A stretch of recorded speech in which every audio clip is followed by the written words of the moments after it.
Welcome back to another podcast episode where we help aspiring developers get jobs and junior developers grow. Today, we are going to be talking about veterans getting into software engineering and in tech in general.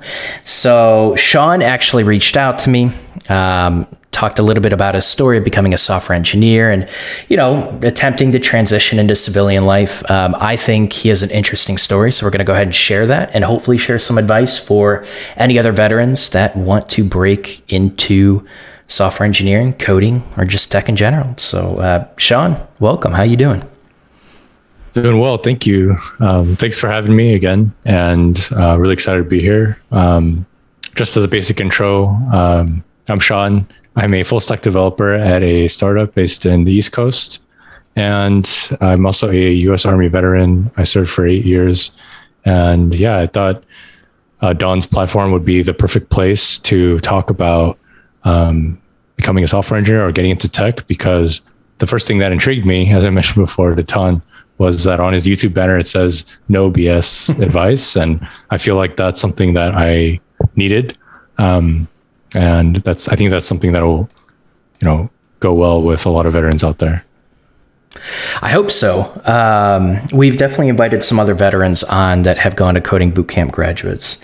And it feels like many are very honest and upfront, candid. So I get to have I like those kind of conversations. But let's just dive into things. So, you had a whole journey of getting out of the military and, finding your way and becoming a software engineer. Can you share that with us? What was your journey like?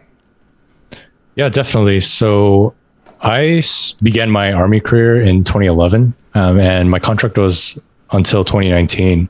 But the majority of my contract was actually in the reserves. So I had the opportunity to, be a civilian by day and then kind of part-time military.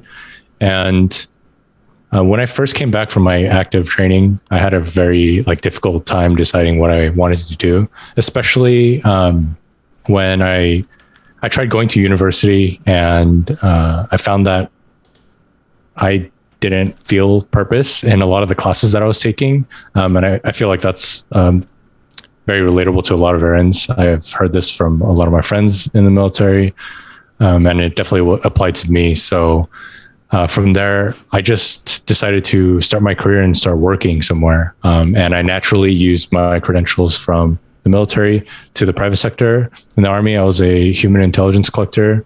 I worked in the intelligence community, and in the private sector, I started working as a private investigator. And from there, I began doing financial type due diligence investigations. And eventually, what made me start exploring tech was, funny enough, the COVID-19 pandemic. I know it was a tough time for a lot of people across the world, but the silver lining for me anyway in that was I really began to evaluate what I wanted to do with my career as I began working from home. And thankfully I had a lot of friends in the tech industry already that were already software engineers. So I had that advantage, and they kind of put me on the right path to check out development with free resources online, like Free Code Camp or Codecademy, just to test the waters.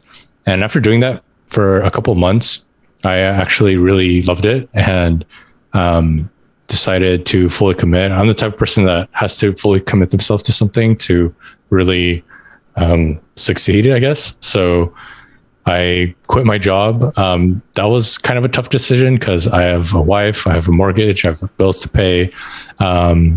And I was also a senior vice president at my old firm. So I felt like at one point I had made it, but definitely wasn't satisfactory, especially in comparison to coding. Writing just a few lines of code was more satisfying than my entire day at my old job. So I quit my job, put in my 2 weeks, and then began a coding bootcamp. I know there are a lot of different routes to becoming a developer, but I chose a bootcamp because for me, since I didn't want to keep the financial burden on my wife for too long, and I wanted to learn ASAP. So I chose a boot camp that started right away or started the soonest while I was doing my research, which I kind of regret because I feel like I could have done a lot more research and done it more methodically, but it worked out. It was harder than it needed to be, but it worked out, and glad I did it.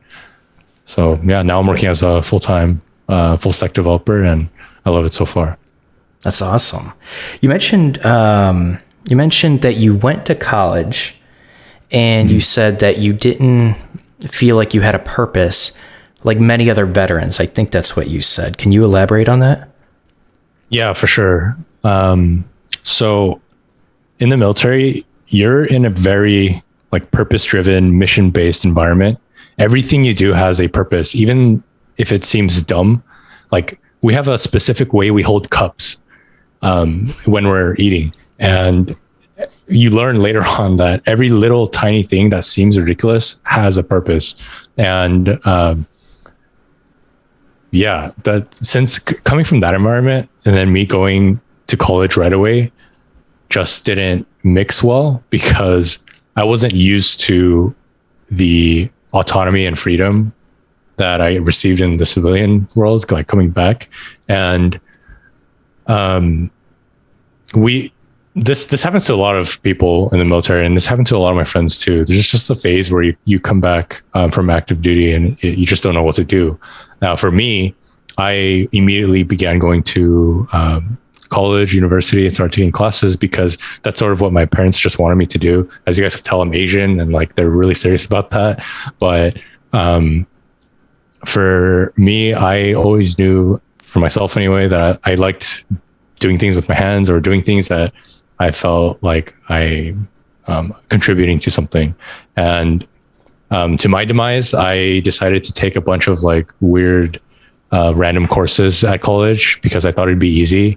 But yes, there were easy courses in theory, or the subjects were, but it was very difficult for me to show up and put in the work to succeed in those classes.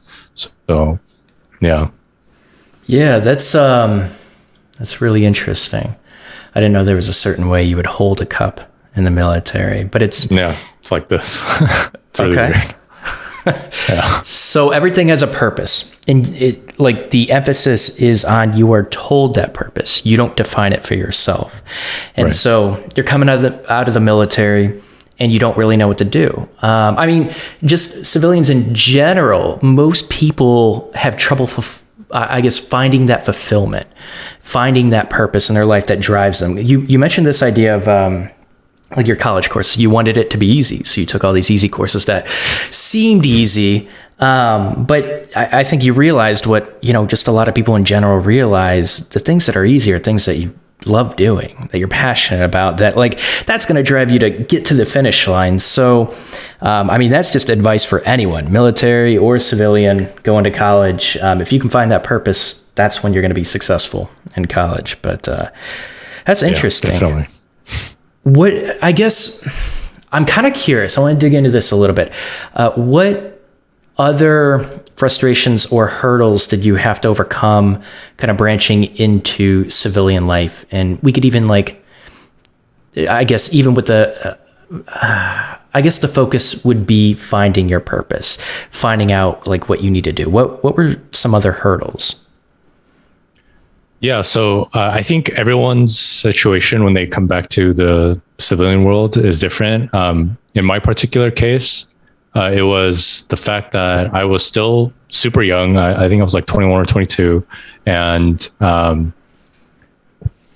back to the whole purpose thing in school, a lot of the times I feel from what I've seen, college students, even though they are taking courses or majoring in something and that doesn't give them purpose, they still find some purpose in community at their universities, through their friends or clubs or whatever it may be. And for me, it was just difficult to get that regular college experience, especially because I was a lot older than a lot of the people I was taking classes with. So that was, I guess, one of the hurdles. And then on top of that too, coming back home, I did have the option to just move out right away and be more autonomous and like figure things out on my own. But I thought it was better for me to stay home with my parents at the time and save money. And it just, the lifestyle change was just too different. Especially, I don't know, in the military, you learn how to be yourself and take advantage of your strengths and like know your weaknesses. But back at home, it's too easy to become comfortable, and then you forget not forget, but you just put aside all the things you learned about your strengths and weaknesses. And then for me, I tended to take more advantage of my parents versus take advantage of what I learned in the military. And that proved to be pretty detrimental because I did end up wasting a lot of their money and a lot of the time. And it wasn't until, later on where I had to learn the hard way and just grow up and figure it out. Because it came to a point where my parents were getting so frustrated that I didn't enjoy going to school or didn't like show up to my classes that they told me, either go to school, work hard and deal with it, or drop out of school and start working and work hard in that. So at least you have some direction in life, or you could get out of my house. So I chose to work, and I think that was the right decision for me because I learned so much more about myself in my as I started my career, working as a private investigator. And yeah, that was for me internally, that was the main hurdle. I appreciate you sharing that. It feels, a lot of what you're saying, because I have cousins that were in the military, experienced very similar things. They didn't become software engineers, but like that lack of purpose and how easy it was to kind of just like let yourself go when you don't have someone telling you what to do. I know they experienced that quite a bit. So yeah. So when we were talking before this interview, you had mentioned this idea that there's certain things that you could potentially do in the military to prepare yourself. So actually I want you to correct me if I'm wrong, but my cousins, they were promised that they had all these training opportunities in the military. And then they said, yeah, you're welcome to do the training, but you still have like a 12 to 16 hour shift. So you got to figure out when to get this training in. That's not like for your main position of like whatever you're doing, whatever you're working on in the military. So I guess, are there like serious training opportunities in the military if you are truly interested in tech that you can actually take advantage of? I would say if you're active duty, your best bet on getting any technical training or experience is to actually switch your job completely, your MOS. And the reason for that is kind of like what you said with your cousin. If you're in the military, you're pretty much like on call 24/7, and your normal workday is from like 5 a.m. till 6 p.m. So realistically, even if you did have the time and opportunity, you're going to be so burnt out that it's kind of impossible to make that time. It's still possible, of course, but it's really difficult. So your best bet if you're active is to just switch jobs. And my suggestion for that would be to try to get into the cybersecurity program that they just stood up. It's brand new. It's across all military branches, but I know the Army is heading it, and it's a longer training, but it's worth it because I believe you do get like legitimate certifications such as the CompTIA and other certs that are relevant. But that's the best way there. If you're a veteran or you're about to get out of the military, there is a program called the Transition Assistance Program. And that is something that's mandatory. So you'll do it anyway. It's like a mandatory thing they do before you receive your goodbye letter. And I went through that, and that it's not really a technical program. It's just a program to kind of warm you up into getting back into the civilian world. They teach you how to talk to people normally. They teach you like employment skills, how to interview, how to write a resume or put it together.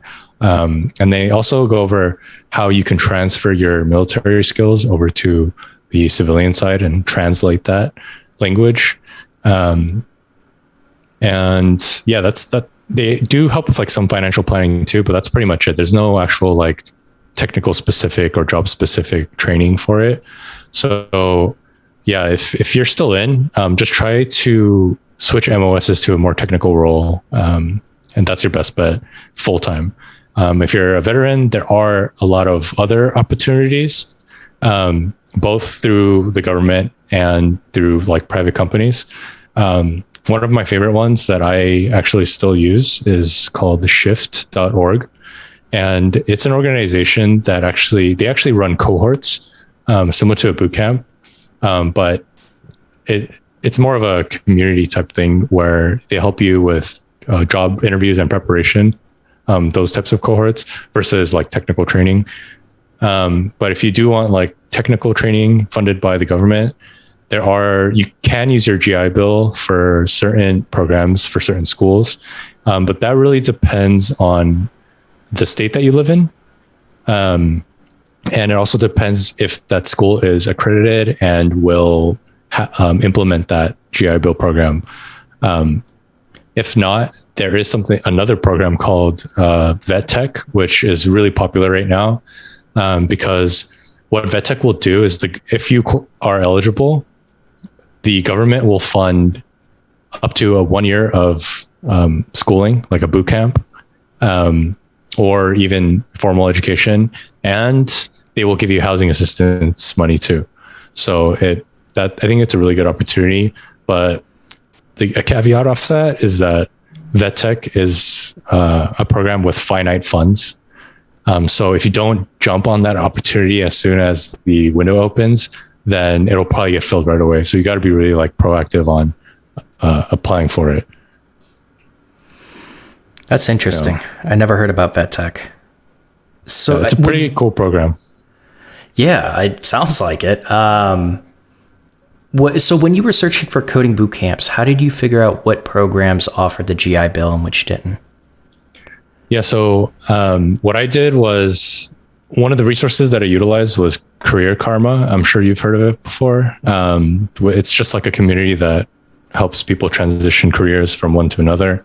And they list boot camps and they match you with boot camps. And there are several filters, if I remember correctly, that help you look through programs that offer the GI Bill. But your best bet is to do research on different boot camps yourself, and then go into their website and look and see if they have that or not. Because even if they do have it, you might still not be eligible based upon the state that you live in. It really depends. It's really weird. So you have to check what will work for you in the state that you're in and based upon whatever bootcamp you're in. So it could be a tedious process. You have to take the extra step, but in the end of the day, it's worth it if you're going to do the program. Okay. So you mentioned preparation. You're still in the military, ready to get out. You take kind of a class that helps you prepare for civilian life. It's not technical training, but it kind of like integrates you to becoming a civilian again. And you mentioned this idea of different types of fundings that you can take advantage of, some government, some private. And I guess, does the military, or are there other opportunities? Do you find other options to get like job search assistance or anything like that? Yeah, definitely. There are, again, government funded job assistance websites as well as private ones. I think one of the more popular ones is called Hire Our Heroes, and they do a pretty good job of obtaining your information, and you're able to. It's a whole like platform where you're able to go in and apply directly to these employers that are looking specifically for veterans. And then there are other, I guess, private ones too. And I think the most effective one that I've that I connected with were the groups existent on LinkedIn or other social media platforms, because you can directly access real people or real recruiters as long as you get accepted into the group. If you're a veteran, you'll be able to join and then look through, and people post jobs there all the time.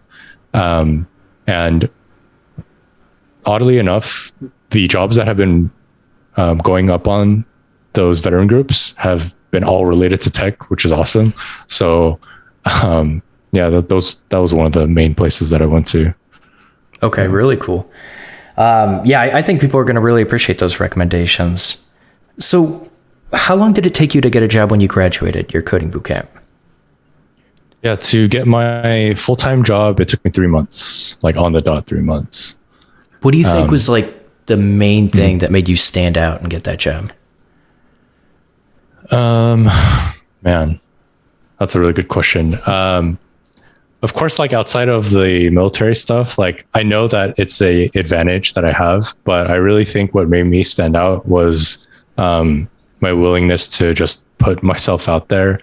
I think LinkedIn is a really powerful tool. And I know that there are like those cringe posts that people talk about nowadays and whatnot, but I would say don't be afraid to reach out to people on LinkedIn, and don't be afraid to post your projects or your website, because that is what gets a lot of traction and shows passion with action versus just your words.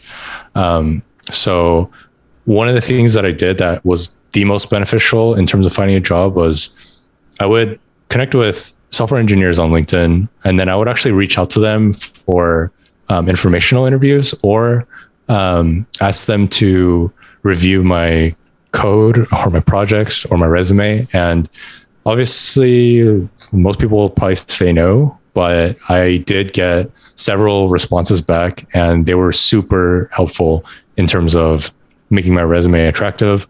And I didn't write many cover letters, but I did write like personalized messages to InMail, using InMail to reach out to recruiters or different engineers that worked on different teams. And through that, that's where I got the majority of my interviews. So, because I actually kept track, I kept the log, and I applied to around 230 jobs. And all the interviews that I did end up getting were through utilizing LinkedIn, sending messages, asking for feedback. And I'm honestly a pretty introverted guy. Like I don't do that normally, but my logic behind it was that it has to be worth it, right? If it ends up with me having a job, then it'll be worth it. So I'll do it. So, and that's how I did it and stood out. I mean, that's a good reason to put yourself out there. And I know it probably did feel uncomfortable, especially if you're an introvert. A lot of people are introverts until they realize they're not, or they realize they don't always have to be. Right. But, like you said, it was worth it in the end. And I think that's what a lot of people need to realize. It can be very daunting. It can feel hopeless. It can feel like the effort that you're putting into reaching out and socializing, is it a waste of your time? Should you be coding? Should you be working on projects? Should you be doing this? There's so many things you could do to grow as a software engineer. And I think the people that do network and do get their jobs faster that way, it's usually have to do it to realize why it's so important. And sometimes it takes several messages. You said like several people didn't respond back, but a few did, and that really helped you. And at the end of the day, it's like, how many applications are you putting in? All you need is one application and one offer that you want to accept. So sometimes it is a numbers game, but I'm glad you did put yourself out there. So we also had talked about, even before this interview, kind of like a security clearance. You mentioned there are some advantages to having a security clearance and going into the civilian life. Can you talk about that? Yes. So in the military, on all branches, certain MOSs, certain jobs in the military require a level of clearance for you to do the job, because that job would be involved with some kind of sensitive material that could only be seen by people that have that clearance. Since I was in the Intel community in the Army, all my peers basically had a security clearance. I had a top secret clearance. Most of my peers had top secret clearances. And then there's like different levels too. Like there's just regular secret clearance. There's like top secret SCI. It's like a whole bunch of different clearances available. And surprisingly enough, a lot of jobs in the military outside of the Intel community also requires security clearances. So if you have one of those, even if you're in a combat job and you have one of those, it's super advantageous to utilize in the private sector, because to obtain a security clearance, there has to be a really long, thorough process of making sure you're cleared, making sure the background check is good, making sure that you have no connections to foreign nations, whatever, all that stuff. That process is really long and really, really expensive. And I know for a fact that there are jobs at government contractors such as Boeing, SpaceX, even to a certain degree, Northrop Grumman, a lot of jobs like that where a security clearance is required. And from my understanding, from what I've heard from my seniors in the military, it costs approximately between $300K to $800K to obtain one security clearance per person. Wow. And normally those companies like Boeing or NASA, whoever, when they're looking to hire someone on, if they already have a security clearance and they don't have to pay for it to themselves, then you're already like golden to them. You don't even have to know the job, but you'll already be at the top of the list because you have that clearance, and they're willing to train you on the job. Because if they try to bring somebody else on that doesn't have a clearance, then one, they'll have to first hire them and only train them up to a certain point where they could do things that don't require a security clearance. And then they have to wait and spend money until that security clearance comes in. And that process could take like up to 2 years even sometimes. So for a lot of these employers, they'll be bringing people on and just sitting around waiting for it to get cleared by the government. And then they're just paying tons of money to this person and they're not doing much at work.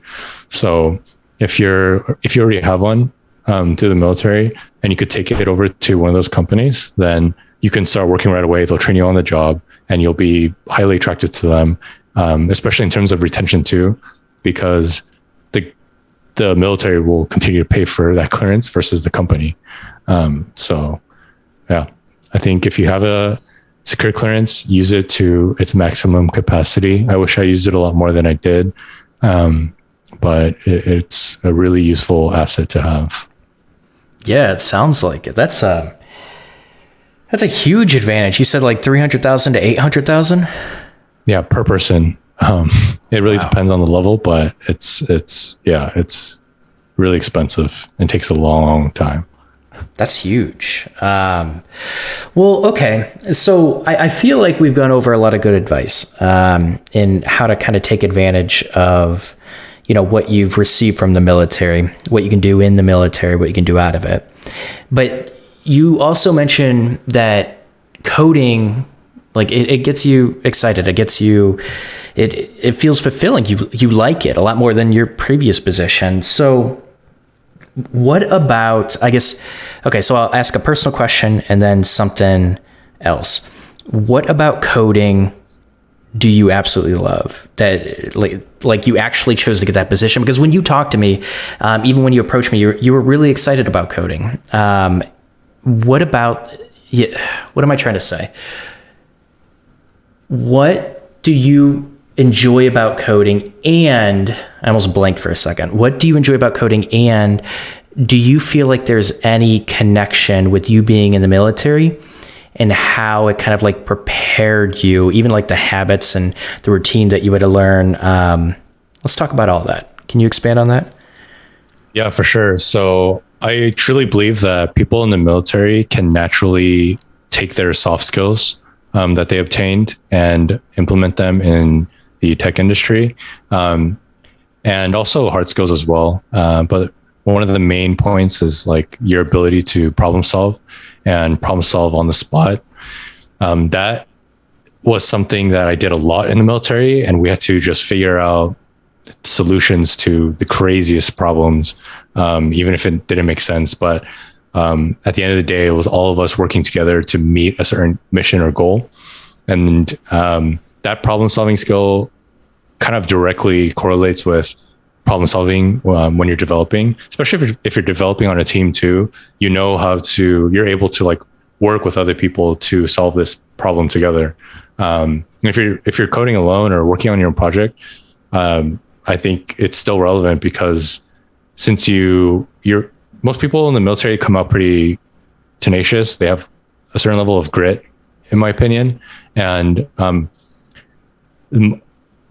think a lot of new developers have a problem with giving up too early. Maybe they give up on a project because they couldn't solve an issue or one line of code. But as long as you're able to push through that, you can create like pretty amazing things. And then for me personally, the reason why coding was so enticing and so fun was because of those reasons as well, of being involved with problem solving constantly, but also because in my career as a investigator, in my career doing financial fraud investigations, I moved up so quickly in both companies that I worked for in that industry that I eventually became an executive, right? And my career trajectory from senior vice president to anything else was super. I felt very boxed in. There wasn't much else more to offer in that industry other than me becoming more of an expert in that subject matter, and doing my own private consulting or becoming like a C-level executive and staying in that world.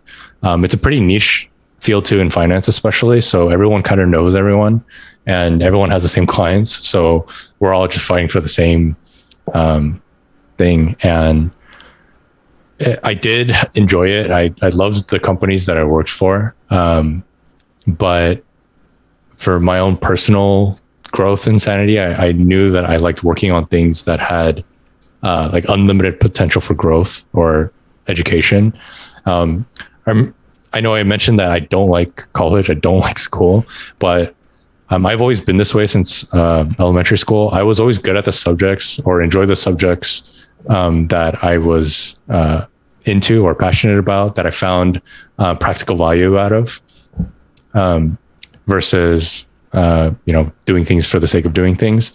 So with coding, I learned that if you become a software engineer, you're dedicating yourself to a life of education because it just moves so quickly. And that's kind of the main reason why I wanted to, bring myself to it. Because even as I was learning in the beginning and just making tiny little projects here and there, like a month later, something will change and I don't have to change in my code base, or I have to adjust something in my backend to not break the code or break the project. So that's primarily my personal reason why I enjoyed it so much and I love being a developer. Okay. Yeah, I think that sounds relatable. And you touched on a key thing. It's unending education.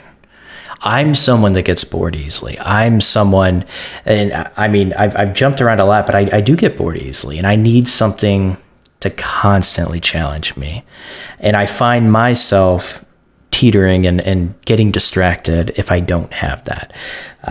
Software engineering will definitely give you that. Now, there are stacks, there are languages where you're only going to learn so much. And I would argue what you can kind of get yourself in a rut, and like not just with your job, but your current stack, with where you're not really growing a lot. The whole code base, and sometimes it just means switching positions that offer new challenges, but you're always going to have that. And then when you do experience a new code base, new problems to solve, you have a lot more to learn. So I can completely understand that. All right. I think I have a good feel for, what got you into it. You gave tons of good advice with all the advantages with it. Is there anything else that you'd like to add before my last question? Let's see.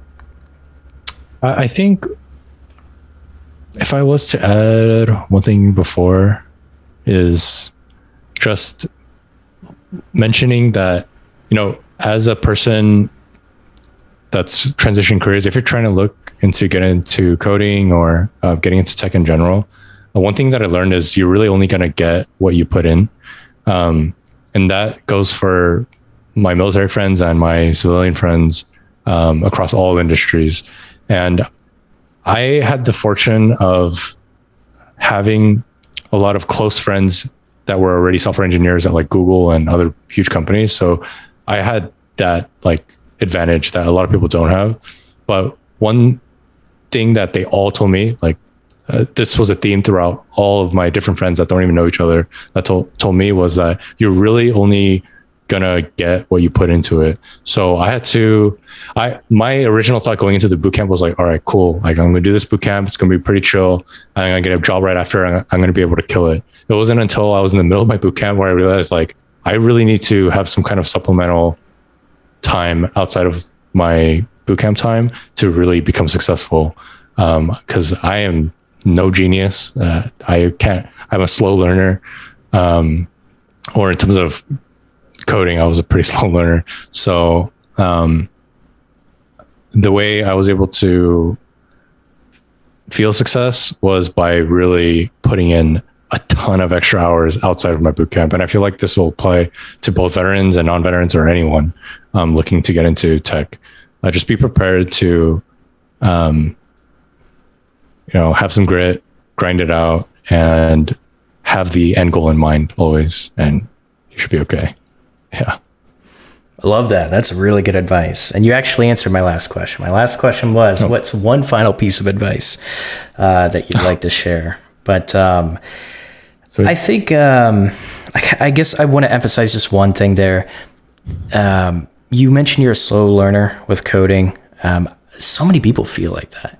I feel like, so when you meet people at coding boot camps, a lot of people that are probably going to be successful at coding boot camps were very, very smart people to enter it before they entered it in the first place. A lot of people are career transitioners, and then they get there and, they've been able to succeed and kind of just like float through things in life so easily. Like you said, you moved up very fast in the military, probably gave you a lot of confidence. And then the coding boot camp in general is just a different experience. And you realize you can't force the learning, you can't speed through it.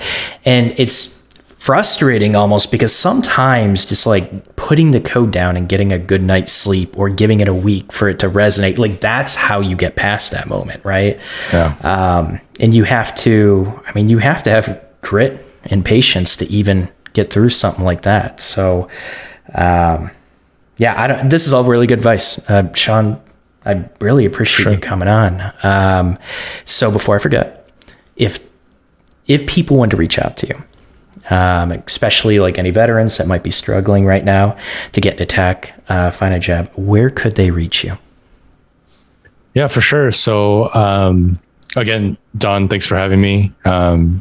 Anyone can feel free to reach out to me through LinkedIn, or I also have a podcast where I talk about like nerdy techie stuff like Linux and whatnot, but you can go ahead and check that out. But yeah, please feel free. If you have any questions, especially if you're a veteran and you need help or some guidance to get on the right path, just hit me up on LinkedIn, or you could DM me on Instagram. If you go to my website, just seangill.com, on the contact section, you'll be able to find all that stuff. So pretty simple.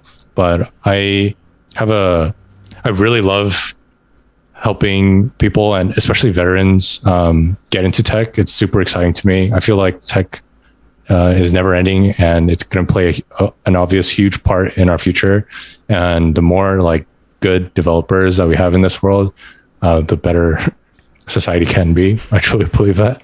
So it's super corny and cheesy, but I really think it's true. So if you want to talk, just hit me up anyway. And no. I love it. What's your podcast name, by the way? Oh yeah, my podcast name is called Goom Podcast. It's like GGOOM, and Goom means dream in Korean. And I named it Goom Podcast or Dream Podcast because I thought of that podcast idea when I was really unsettled about my previous job. And I was like, oh, what does the American dream even mean? Like what can people do to like achieve their dream, or how do dreams change for people as they grow older or mature? So that was the original thought, but I just kept the name, and it's become like a tech discussion or life career development type discussion place. So yeah. I like it. Okay. Well, check out his podcast. If you haven't come across it already, I don't think I've heard of it. So I'm going to check that out as well.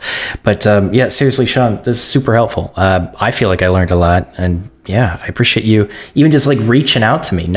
You'd be surprised. A lot of people don't take the initiative to reach out to me, or they'll send me like a really, really simple, basic message. I don't even know what they want, but like you took time, like you obviously are passionate about helping veterans and that want to not just become developers, but get into tech in general. So yeah, thanks for coming on. Sure. Yeah, thanks for having me. Really appreciate it.